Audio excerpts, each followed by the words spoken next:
ओम शांति। शिव बाबा की 2 पार्ट का मुरली है। सेकंड पार्ट का बुढ़ियों आदि के लिए भी बड़ा सहज है।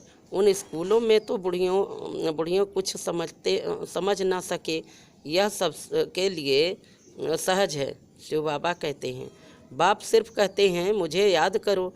जैसे मनुष्य मरने पर होते हैं तो मंत्र देते हैं, राम राम कहो, यह कहो, बहुत करके वानप्रस्थ के बाद ही गुरु का मंत्र देते हैं। परंतु अभी तो बाप कहते हैं सारी पुरानी दुनिया का विनाश होना है। बूढ़े जवान छोटे सबकी वानप्रस्थ अवस्था है। ऐसे तो कोई और कह न सके। कहेंगे सबका मौत लाने तैयार हुए हैं, मौत तैयार हुए हो क्या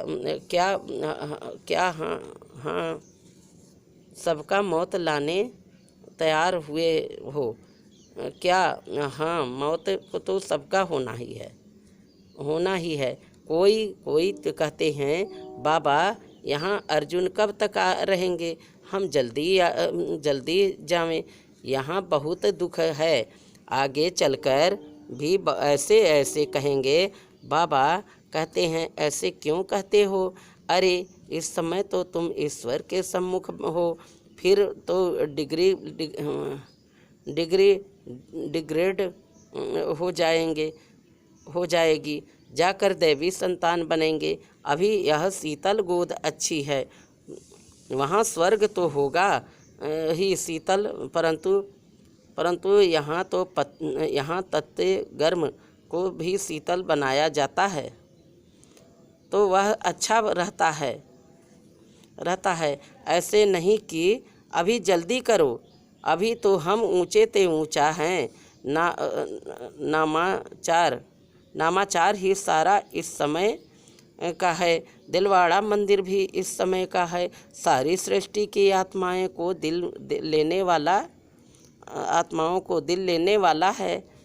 बाप दिलाराम मंदिर सभी के लिए है। आत्मा शरीर द्वारा पुकारती है, बाबा आओ, आकर हमको नया बनाओ। हम पुराने हो गए हैं। आत्मा और शरीर दोनों ही पुकारते हैं। आत्मा बुद्धिहीन अंधी बनी है। मनुष्य को थोड़े अंधा कहा जाता है, आंखें तो है ना, परंतु बुद्धि अंधी। आत्मा में जो बुद्धि है याद करने की, वह बिल्कुल भूल गई है। तो गोपिकाएं कोई कहाँ से बुलाती है। बांधेलियाँ गोपिकाएं छोटे छोटे गांव से बुलाती रहती है। बाप समझाते हैं, बच्चे सतयुग में गृहस्थ आश्रम था, पवित्र था। अभी तो विष के लिए कितना हैरान करते हैं। यह नहीं समझते हैं कि यहाँ निर्विकारी बनाया जाता है। निर्विकारी बनने से फिर क्या बनेंगे वह भी पता नहीं। सन्यासी भी पवित्र बनने के लिए भागते हैं, परंतु उनको यह पता नहीं कि हम पवित्र दुनिया में जाएंगे। इन बातों को यह मानते ही नहीं। इस समय इतना दुख है तो समझते हैं इसमें मुक्ति अवस्था मोक्ष अच्छा है। बाप ने समझाया है, ड्रामा में मोक्ष किसको मिलती ही नहीं है। अभी तुम जानते हो। बाप कहते हैं सिर्फ इतना याद करो कि 84 जन्म पूरे हुए, अब बाबा आया है लेने के लिए। बाप को याद नहीं करेंगे तो तूफान बहुत लगेंगे। विवेक भी कहता है निरंतर याद करना बड़ा मुश्किल है।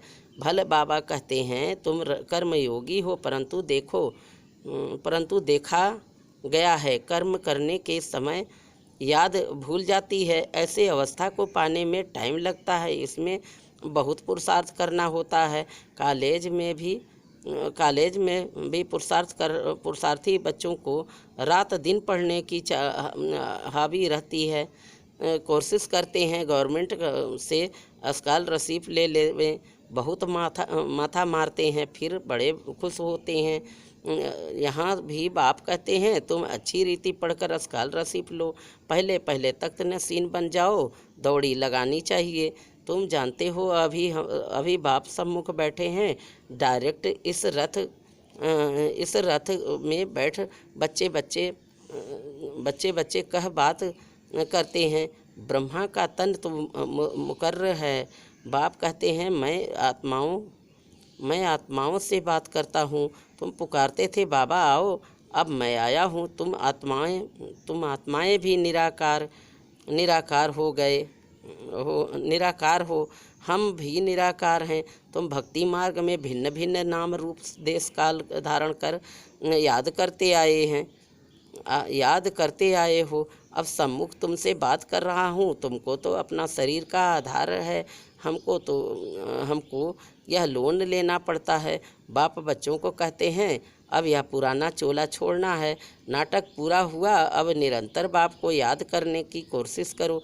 अगर और कुछ याद पड़ता रहेगा तो फिर सजाएं खानी पड़ेगी। जितना हो सके औरों की याद निकाल दो। यात्रा पर जाते हैं तो बुद्धि में वही याद रहता है, बस हम श्रीनाथ द्वारे जाते हैं। तुम्हारी सच्ची रूहानी यात्रा आत्मा परमात्मा के साथ योग लगानी है। फिर शरीर निर्वाह अर्थ कर्म करने के लिए यहाँ आते जाते हैं। कहाँ भी हो याद रहनी चाहिए। तुम जानते हो भगवान सर्वव्यापी नहीं, वह तो बाप है, और बाप से तो वर्षा मिलता है। सर्वव्यापी कहने से कोई मतलब ही नहीं निकलता। बाप को तो वर्षा देना होता है। उनके यह आशा नहीं रहती कि मुझे वर्षा मिलना है। आशा रहेगी बच्चों को वर्षा देना है। इस बाप की भी दिल में है, हमको वर्षा देना है। बाप और बच्चों को संबंध, बच्चों को वर्षा लेना है, बाप को देना है। बाप फिर क्या लेंगे, उनको देना होता है। सच्ची आत्मा पर साहेब राजी होता है। तो कितना सच्चा बनना चाहिए, परंतु सभी बच्चे हो ना तो वर्षा देने वाले बाप को याद करना चाहिए। कच्चे बच्चे को याद नहीं रहता है। शरीर निर्वाह अर्थ भल कर्म करो, फिर फुर्सत के समय बाप को याद करो। याद की यात्रा का रजिस्टर तुम्हारा ठीक होता जाएगा तो खुशी रहेगी। मनुष्य को जो आदत पड़ती है वह वृद्धि को पाती है। बुद्धि में रहना चाहिए हमारे 84 जन्म पूरे हुए, अब नाटक पूरा होता है। नाटक पूरा हुआ, अभी हम जाते हैं अपने घर। इसलिए बाप कहते हैं मुझे याद करो। गीता में भी दो बार मनमना भाव लिखा हुआ है। कुछ बातें आटे में लून है, अर्थ लून है। अन्य धर्म वाले के कोई चित्र आदि नहीं रहते। तुम्हारे चित्र है। ब्रह्मा का भी अजमेर में चित्र है। ब्राह्मणों में भी बहुत प्रकार के हैं, भिन्न भिन्न नाम रखते हुए भाषाएं रखते हुए हैं। भाषाएं देखो कितनी है। बच्चे जानते हैं हमारी राजधानी में एक ही भाषा होगी, वहाँ की भाषा ही और है। संस्कृत आदि नहीं होती है। बच्चियाँ वहाँ की भाषा आदि सुनाती थी। अब तुम बच्चों को खुशी रहनी चाहिए। हम राजधानी स्थापन कर रहे हैं, फिर वहाँ अपनी भाषा होगी। वहाँ की भाषाएं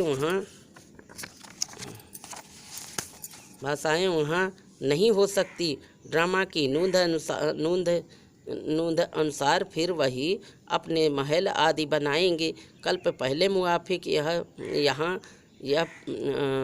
ब्रिटिश गवर्नमेंट ने न्यू दिल्ली बनाई ना, तुम जानते हो हम देहली नाम नहीं रखेंगे। यह पुरानी दुनिया तो खत्म होनी है, हमको नई दुनिया चाहिए। वहाँ तो हीरे जवाहरों के महल बनेंगे, अभी तो वह महल नहीं है। बुद्धि कहती है हम बहुत फर्स्ट क्लास महल बनाएंगे। यह तो छीछी दुनिया है। ऐसी ऐसी आपस में बातें करनी चाहिए। बहन जी, भाई जी, हम तो जाएंगे, फिर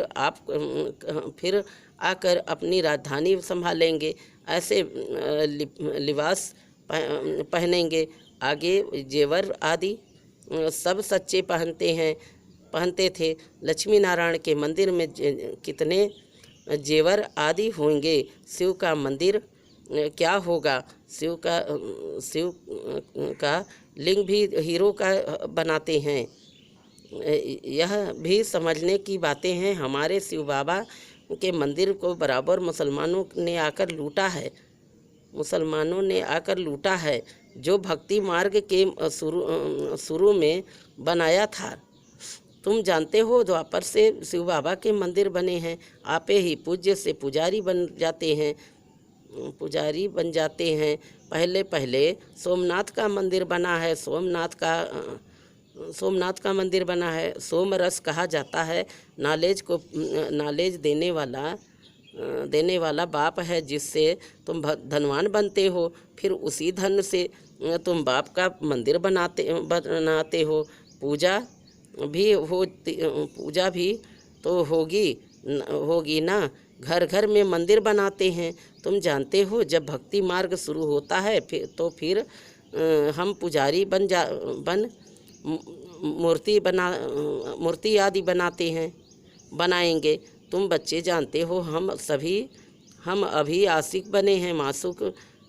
मासुक परमात्मा के उनसे वर्षा लेने के लिए वह विकार के लिए आशिक होते हैं, या फिर आत्मा परमात्मा मासुक की आशिक होती है। देखते हो सभी भक्त उनको याद करते हैं। उस मासुक की महिमा बड़ी भारी है। आशिक तो पतित बन गए, उन्हों को पावन बनाते हैं। आत्मा ही पावन बनती है। अच्छा, मीठे मीठे सिकेले दे बच्चों प्रति माता पिता बाप दादा का याद प्यार और गुड मॉर्निंग। रूहानी बाप की रूहानी बच्चों को नमस्ते। धारणा के लिए मुख्य सार। पहली पॉइंट, स्कॉलरशिप लेने के लिए अच्छी रीति पढ़ना है। तख्त नसीन बनने की दौड़ लगानी है। कर्म करते याद में रहना है। दूसरी पॉइंट, हम रूहानी यात्रा पर हैं, इसलिए और सबकी याद बुद्धि से निकाल बाप की याद में निरंतर रहना है। याद का रजिस्टर ठीक रखना है। वरदान, सर्वशक्तिमान के साथ की अनुभूति द्वारा सर्व प्राप्तियों का अनुभव करने वाले तुम तृप्त आत्मा भव। जहाँ सर्वशक्तिमान बाप है वहाँ सर्व प्राप्तियों का अनुभव स्वतः होता है। जैसे बीज है तो झाड़ समाया हुआ है, ऐसे सर्वशक्तिमान बाप का